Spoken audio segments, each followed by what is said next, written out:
dowladda federaalka Soomaaliya waxay wada hadallo hordhac ah oo ku saabsan dib u habaynta dhaqaale iyo maaliyadda dalka la bilowday saaxiibada taageera Soomaaliya oo ay hogaamiso hay'adda lacagta adduunka ee IMF. bishii May sanadkii 2016 ayayna dowladdu la saxiixatay hay'addaas wejigii koowaad ee barnaamijka SMP. barnaamijkaas oo ahaa dib u habayn dhaqaale oo asaasiya kaasoo soconaya intii u dhaxaysay 1 Juun 2016 ilaa 31 bishii Disembar 2017. xilligaasi wuxuu ahaa waqti lagu guda jiray doorasho oo ay qabsoontay dib u habayn dhaqaale oo aad u yar. ha yeeshee xukuumadda cusub ee xilka la wareegtay 8 February 2017 ayaa dardargelisay barnaamijka dib u habaynta dhaqaalaha dalka iyada oo dhammaystirtay wejigii koowaad, kii labaad, kii saddexaad iyo kii afraad ee barnaamijka dib u yagleelka dhaqaalaha ee SMP. waxayna dalka u horseeday gaadhitaanka natiijadii la mahadiyey ee laga gaadhay deyn cafiskii 25 Maarso 2020. adag tahay shaqadaas way adag tahay waana u fadhiisataa wax wala loo baahan waad qabataa haddaad qaban weydo waad ku celin haddana waad ku celin marka dalal baa jira 18 sano arrintaa wada markay waxoogaa sameeyaan maadad bay ku dhacayaan dabeetana dib baa loogu celinayaa xaqiiqada iyo runtu waxay tahay aad iyo aad baa loo dadaalay waxaan laynaga filayn baa la sameeyey deyn cafinta kooban baa lagu gaadhay gaadhi laamay socda iyo gaadhi qarjajac maraya oo dhowaan jirna way kala dheeranaya qarjajacdii baa laynaga soo duway waddadii baa laynagu soo riday highwaygii baan ku dhacnay ya sidaa hadday ku socotaan waxaan kuu sheegayaa dhowr sano dabadeed inaan cirka gelin ayaan kuu sheegay wax badan baa hagaagay nidaam baa hagaagay maanta adduunyadu way naga dambaysaa waxaan nidhaahnaa wuxuu noqonayaa wax la dhegaysto ya oo aan la odhanayn waa waxoodii ya markaa meel saraan gaadhnay dadka waa akhriyaya website-ka ee IMF-ka geli karaan ka World Bank-ay geli karaan ya qofkii doonaya inuu Soomaaliya runtii wax ka ogaado markaa waan 4 sano 10 sano u dhigata waxaan qabanay runtii 10 sano u dhigata. markii la isku eegay 37 dal ee laga fuliyey barnaamijka deyn cafiska ee dalalka saboolka ah ee deymaha badan lagu leeyahay ee HEBEC, Soomaaliya waxaa loo aqoonsaday inay ka gashay kaalinta koowaad markii loo eegay sida xawliga leh ee barnaamijka ay ku soo gabagabaysay iyada oo ku gaadhay barta go'aan gaadhista ee decision point muddo ka yar 4 sano. taasi waxay noqotay guul la taaban karo oo ay gaadhay dowladda federaalka Soomaaliya. ajendaha dib u habaynta dhaqaalaha ee 2016 ilaa 2020 haddii aad dib u dhugato waxaad ogaanaysaa in farqi weyn u dhexeeyo. tusaale ahaan xaaladdii lagu sugnaa Juun 2016 ma jirin wax mushaharaad ah oo la siinayay dhammaan shaqaalaha kala duwan ee hay'adaha dawladda muddo dhan 7 ilaa 8 bilood. laakiin wixii wakhtigaa ka dambeeyey dhammaan mushaharaadka waxaa lagu bixiyey daahid la'aan. qaar ka mid a xitaa mushaharaadkii la bixin waayey 2016 ayaa dib loo dhiibay. 2016 ma jirin nidaam si saxan loogu aqoonsan karay shaqaalaha rayidka iyo xubnaha hay'adaha amniga iyo kuwa ciidanka. laakiin dhammaan shaqaalaha dawladda rayidka iyo kuwa hay'adaha amniga ee maanta si biometric ah ayaa loo diiwaan gashay oo nidaamka macluumaadka maamulka maaliyadda Soomaaliya ayay ku jiraan oo dhammaan shaqaaluhu waa kuwa tiro kooban iyaga oo keliya ayaana qaata mushaharkooda. tusaale kale 2016 ma jirin nidaam midaysan oo lacag bixineed. dhammaan kharashaadka waxaa lagu bixinaya lacag caddaan ah. ma jirto lacag caddaan ah oo gacanta la iskaga dhiibaa maanta. dhammaan lacagaha waxaa lagu bixiyaa nidaamka maamulka maaliyadda Soomaaliya. 2016 nidaamka wax lagu iibiyaa waxa uu ahaa mid liita oo aan daahfurnayn maadaama aan xilligaa la ansixin sharciyada iibka qaranka. laakiin maanta waxaa la meelmariyey sharciyo badan oo ay ka mid yihiin tusaale ahaan sharciga dakhliga cashuuraha, sharciga furdooyinka qaranka, sharciga dakhliga, sharciga iibka, sharciga la dagaalanka musuqmaasuqa, sharciga maaraynta maaliyadda guud, sharciga batroolka, sharciga wax soo saarista warshadaha, xeerka isgaarsiinta iyo sharciga tirakoobka iyo shuruuco kale. 2016 waxaa dalka ka jiray in ka badan 18 iskugu jira hay'ado iyo wasaarado oo samayn jiray dakhal ururin. laakiin maanta 18kaasi ma jiraan. dhammaan dakhliga cashuuraha waxaa soo xoraysa wasaaradda maaliyadda waxayna si toos ah ugu dhacaan oo loogu shubaa akoon ka furan bangiga dhexe ee Soomaaliya. 2016 ma diiwaan gashanayn hantida qaranku, laakiin maanta dhammaan hantida qaranku waa mid xisaabsan oo lagu diiwaan geliyey diiwaanka wasaaradda maaliyadda.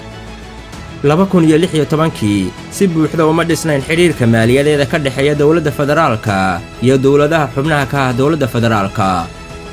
laakiin hadda waxaa jira xidhiir maaliyadeed oo si buuxda u shaqeeya iyada oo dowladda federaalka iyo dowlad goboleedyadu ay yeeshaan dood ku saabsan arrimaha maaliyadda iyo dhaqaalaha ee dalka.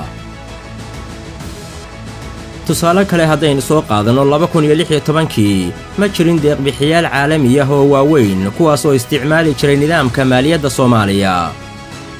laakiin maanta dhammaan deeq-bixiyaasha ugu muhiimsan oo ay ku jiraan Bangiga Adduunka, Bangiga Horumarinta Afrika, Bangiga Horumarinta Islaamka, Midowga Yurub iyo saaxiibada kale ee taageera Soomaaliya waxay isticmaalaan nidaamka maaliyadda Soomaaliya. laga soo bilaabo dhammaadkii sannadkii 2016 ilaa dabayaaqadii 2021 miisaaniyaddu qaranku waxay ka soo kacday 168 milyan iyada oo gaadhay 377 milyan. kor u kaca ballaadhanna waxaa sabab u ahaa dakhligii ururinta gudaha oo la siyaadiyey. dhammaadkii 2016 dakhliga gudaha oo ahaa ilaa 113 milyan ayaa kor u hinqaday oo dhammaadkii 2021 wuxuu gaadhay 203 milyan, taasoo ka dhigan in dakhliga guduhu uu sameeyey kor u kac dhaqaale oo dhan 100%. kor u kaca dakhliga gudaha waxaa marka koowaad fududeeyey iyada oo la ballaadhiyey nidaamka ururinta cashuuraha oo dad badan iyo hay-ado badani hadda ay bixiyaan. marka labaadna dowladda federaalka Soomaaliya waxay si weyn u dhintay musuqmaasuqa iyada oo la kordhiyey dadaallada la dagaalanka musuqmaasuqa lana hirgeliyey shuruuco kala duwan oo horseed u noqday horumarka hufnaanta maaliyadda ee dalka Soomaaliya. jadwalka idiin muuqdaa wuxuu muujinayaa kororka kabka miisaaniyadda ee saaxiibada caalamku ay ku taageereen Soomaaliya sannadihii la soo dhaafay. taas waxaa barbar socday kor u kaca kalsoonida ay beesha caalamku ku qabto kartida dowladda federaalka Soomaaliya ee ku aadan inay samaysay dubahabayn dhaqaale oo aad u ballaadhan. arrinta muhiimka ah ee mudan in la ogaado ayaa ah kadib go'aankii deyn cafiska ee la gaadhay 2020 uu sababay in hay-adaha maaliyadeed ee caalamku IFIs oo ugu horreeya Bangiga Adduunka iyo Bangiga Horumarinta Afrika ay maalgeliyeen mashaariic ku kacaysa adduun dhan $2 bilyan. tan iyo markii lagu hamiyey hiigsiga barta go'aanka deyn cafiska, Soomaaliya waxay ku guulaysatay inay dhammaan dowladaha iyo hay-adaha ku leh deynta ay si iskeeda ugala xaajooto sidii looga dhaafi lahaa deyntaas oo dhan $5.3 bilyan. wadaxaajoodyadaas oo ka tallaabay heerar kala duwan ayaa haatan ku sii siqaya heer gabagaba ah,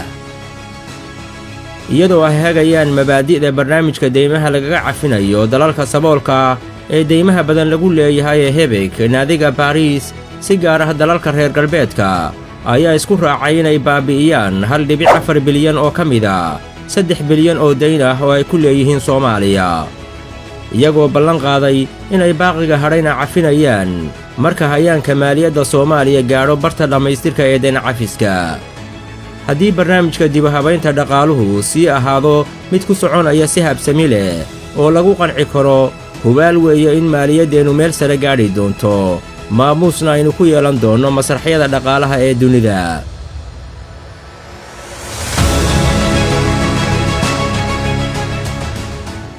Soomaaliya heshiisyo ku saabsan arrimahaasi waxay la saxiixatay dhammaan dalalka ay khusayso marka laga reebo dalka Ruushka oo weli wadaxaajadooda meel dhexe marayaan.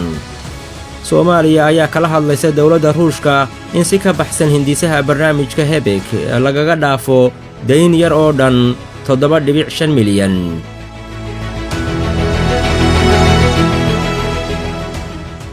hay-adaha maaliyadeed ee adduunka sida IMF iyo AIDA iyo Bangiga Horumarinta Afrika ayaa isku raacay in Soomaaliya laga dhaafo dayn dhan $806 milyan oo ka mid ah $947 milyan oo lagu lahaa, iyada oo la isku raacay in inta harsanna laga baabi'iyo marka la gaadho barta dhammaystirka ee barnaamijka dayn cafiska.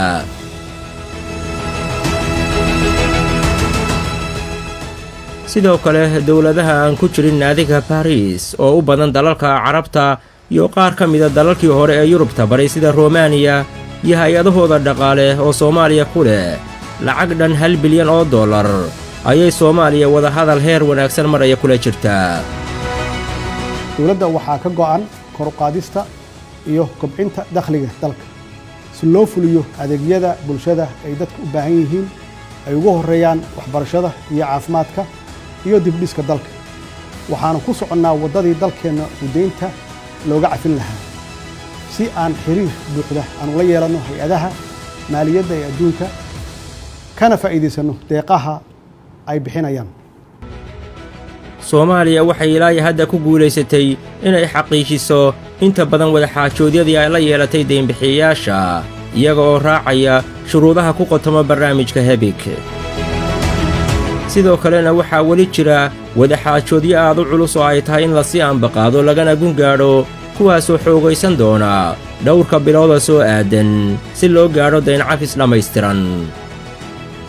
waxaa muddo 30 sano ah kadib booqashooyin hoorkeedu sarreeyo oo joogto ah ku yimaada Soomaaliya madaxda iyo shaqaalaha sarsare ee Bangiga Adduunka iyaga oo si dhow ula shaqaynaya wasaaradda maaliyadda iyo wasaaradaha kale ay khusayso mashaariicda horumarinta iyo kaalmooyinka farsamo ee uu bixiyo Bangiga Adduunku.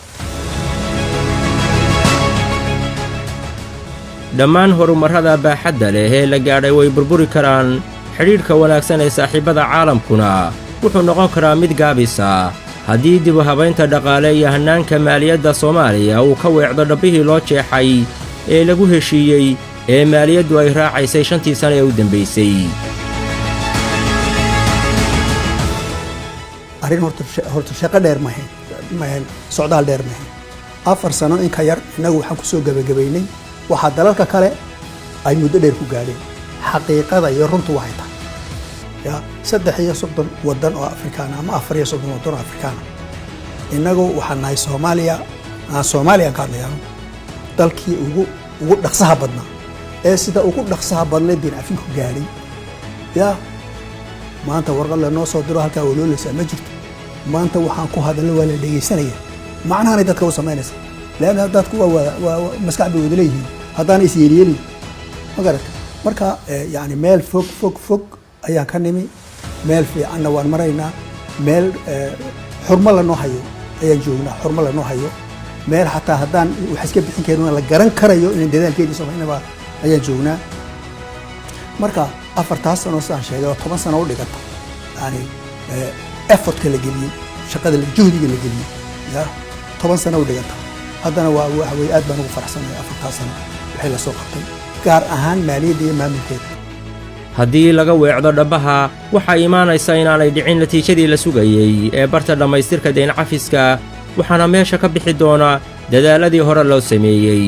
iyadoo Soomaaliya ay ku soo dhici doonto warbilow cusub iyo shuruudo hor leh oo jihawareer inagu jahayn karaa.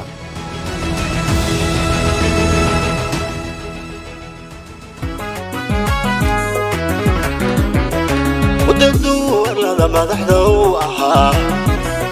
qaran magac la iyo maamul dowladeedno muujiyo waan mahadine ugu dara mar kale